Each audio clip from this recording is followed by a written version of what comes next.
إنا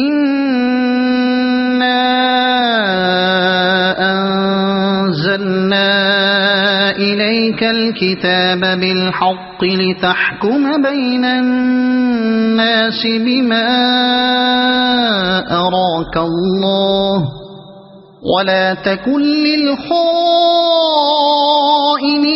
خصيما واستغفر الله ان اللہ کان غفورا رحیما۔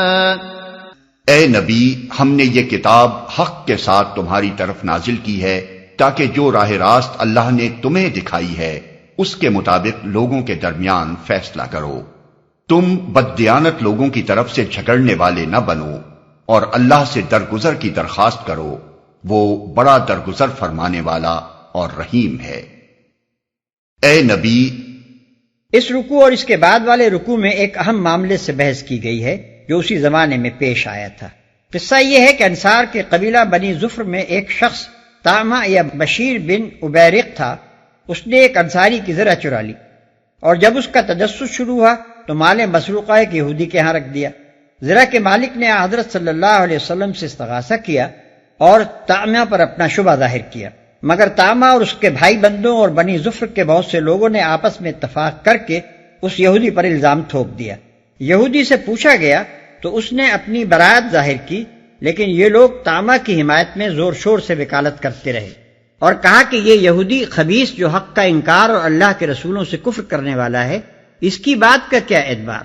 بات ہماری تسلیم کی جانی چاہیے کیونکہ ہم مسلمان ہیں۔ قریب تھا کہ نبی صلی اللہ علیہ وسلم اس مقدمے کی ظاہری رودات سے متاثر ہو کر اس یہودی کے خلاف فیصلہ صادر فرما دیتے اور مستغیث کو بھی بنی عبیرق پر الزام عائد کرنے پر تنبیہ فرماتے۔ اتنے میں وحی آئی اور معاملے کی ساری حقیقت کھول دی گئی۔ اگرچہ قاضی کی حیثیت سے نبی صلی اللہ علیہ وسلم کا رودات کے مطابق فیصلہ کر دینا بجائے خود آپ کے لیے کوئی گناہ نہ ہوتا، اور ایسی صورتیں قاضیوں کو پیش آتی ہی ہیں کہ ان کے سامنے غلط رودات پیش کر کے حقیقت کے خلاف فیصلے حاصل کر لیے جاتے ہیں۔ لیکن اس وقت جبکہ اسلام اور کفر کے درمیان ایک زبردست کشمکش برپا تھی، اگر نبی صلی اللہ علیہ وسلم روداد مقدمہ کے مطابق یہودی کے خلاف فیصلہ صادر فرما دیتے تو اسلام کے مخالفوں کو آپ کے خلاف اور پوری اسلامی جماعت اور خود دعوت اسلامی کے خلاف ایک زبردست اخلاقی حربہ مل جاتا۔ وہ یہ کہتے پھرتے کہ اجی یہاں حق و انصاف کا کیا سوال ہے، یہاں تو وہی جتھا بندی اور عصبیت کام کر رہی ہے جس کے خلاف تبلیغ کی جاتی ہے۔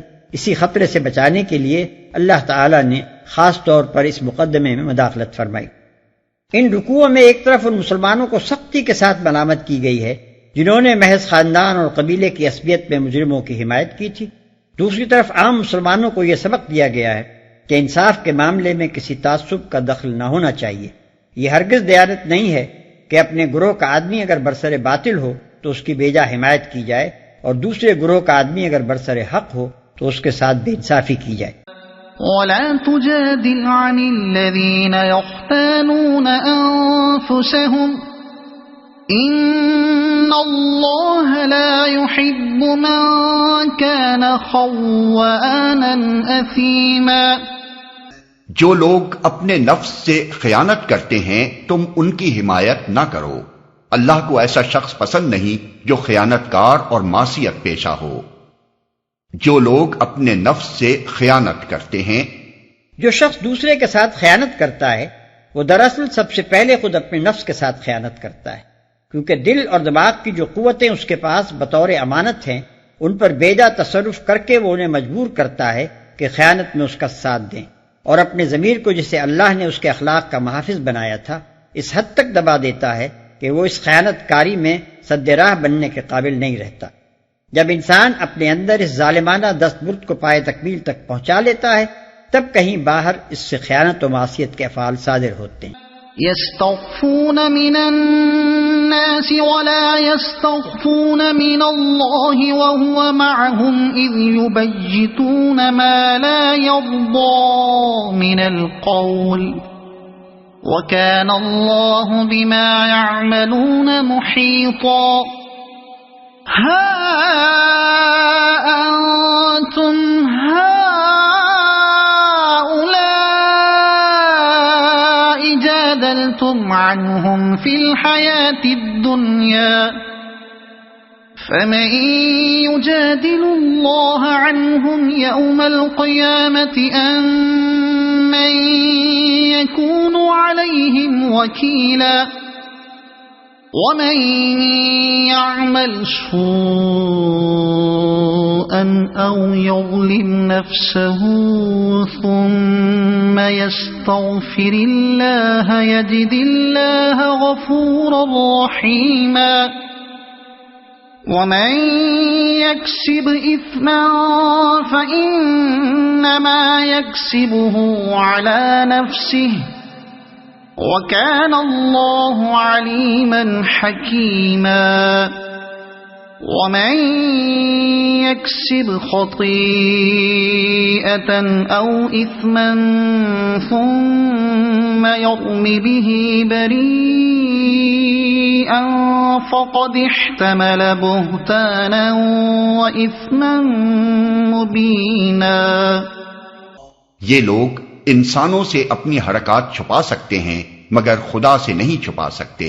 وہ تو اس وقت بھی ان کے ساتھ ہوتا ہے جب یہ راتوں کو چھپ کر اس کی مرضی کے خلاف مشورے کرتے ہیں. ان کے سارے اعمال پر اللہ محیط ہے. ہاں تم لوگوں نے ان مجرموں کی طرف سے دنیا کی زندگی میں تو جھگڑا کر لیا مگر قیامت کے روز ان کی طرف سے کون جھگڑا کرے گا؟ آخر وہاں کون ان کا وکیل ہوگا؟ اگر کوئی شخص برا فعل کر گزرے یا اپنے نفس پر ظلم کر جائے اور اس کے بعد اللہ سے درگزر کی درخواست کرے تو اللہ کو درگزر کرنے والا اور رحیم پائے گا. مگر جو برائی کما لے تو اس کی یہ کمائی اسی کے لیے وبال ہوگی. اللہ کو سب باتوں کی خبر ہے اور وہ حکیم و دانا ہے. پھر جس نے کوئی خطا یا گناہ کر کے اس کا الزام کسی بے گناہ پر تھوپ دیا اس نے تو بڑے بہتان اور صریح گناہ کا بار سمیٹ لیا.